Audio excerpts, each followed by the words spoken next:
나는 언제든 등기를 넘겨줄 준비가 되어 있으니 당신도 돈을 줄 준비를 해라 고 명확히 말하는 행위를 뜻합니다. 안녕하세요. 이혼 전문 권민경 변호사입니다. 오늘은 이혼 판결문에 자주 등장하는 문구, 바로 피고는 원고로부터 부동산 지분을 이전받음과 동시에 원고에게 재산분할로 땡땡땡 억 원을 지급하라는 내용에 대해 이야기해 보려고 합니다. 이 문구에서의 핵심은 바로 동시행 관계라는 건데요. 말 그대로 부동산 지분 이전과 재산분할금 지급을 동시에 이행하라는 뜻입니다. 그런데 이러한 문구가 현실에서는 돈을 받아야 하는 사람에게 굉장히 불리하게 작용할 수 있습니다. 상대방이 돈을 줄 생각이 없는데 내가 먼저 부동산 지분을 이전해버리면 돈을 못 받고 지분만 뺏기는 최악의 상황이 발생할 수 있습니다. 그렇다고 그냥 기다리기만 하자니 문제는 더 커집니다. 동시행 판결에는 지연이자가 붙지 않기 때문에 돈을 줘야 할 상대방 입장에서는 전혀 급할 게 없습니다. 그래서 오늘은 이런 상황에서 상대방이 돈을 주지 않을 때 어떻게 하면 상대방을 압박하고 안전하게 재산분할금을 받을 수 있는지 그 방법에 대해 하나씩 알려드리겠습니다. 동시행 판결에서는 돈을 받아야 하는 사람도 부동산 지분을 이전해 줄 의무를 가지고 있습니다. 그렇기 때문에 상대방이 의무를 이행하지 않는다고 탓하기 전에 내가 먼저 내 의무를 이행할 준비가 되어 있다는 사실을 명확히 알리는 절차가 필요합니다. 이를 이행의 제공이라고 합니다. 여기서 중요한 점은 이행의 제공이란 등기를 먼저 넘겨주는 것이 아니라 등기를 넘겨줄 준비를 마친 상태에서 상대방에게 나는 언제든 등기를 넘겨줄 준비가 되어 있으니 당신도 돈을 줄 준비를 해라 고 명확히 말하는 행위를 뜻합니다. 그리고 이러한 의사를 분명히 증거로 남기기 위해 내용증명 우편을 통해 통지하는 것이 일반적입니다. 이행의 제공을 위해 부동산 지분 이전에 필요한 등기권리증, 부동산 매도용 인감증명서, 주민등록 초본, 위임장 등의 서류를 준비합니다. 이 서류를 준비한 뒤 상대방에게 내용증명 우편으로 보냅니다. 이 내용증명에는 다음과 같은 내용이 꼭 포함되어야 합니다. 첫째, 이행준비 완료 사실을 구체적으로 기재합니다.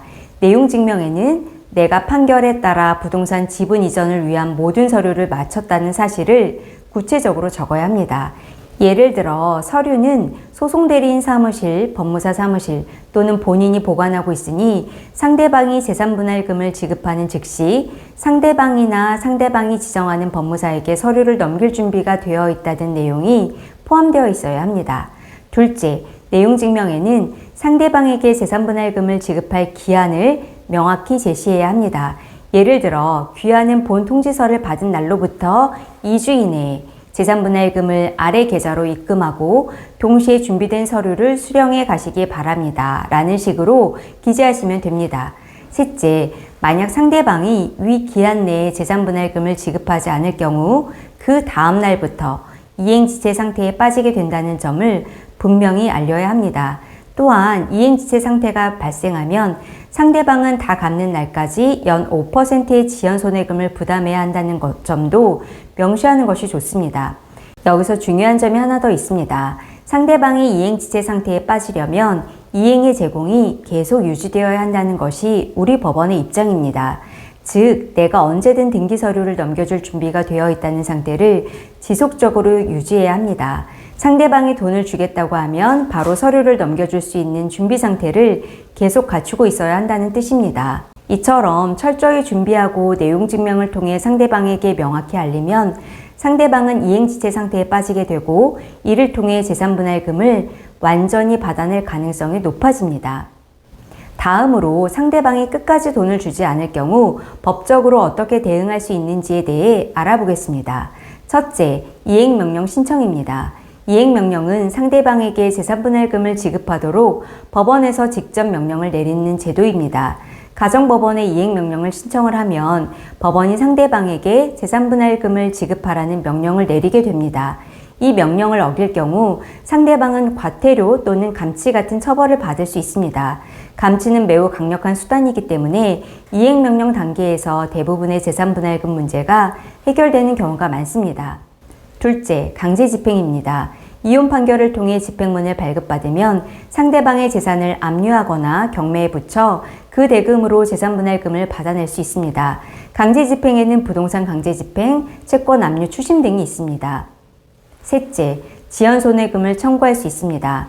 상대방이 이행지체 상태에 빠지게 되면 이행지체에 빠진 날부터 재산분할금을 모두 갚는 날까지 연 5%의 지연손해금이 발생하는데요.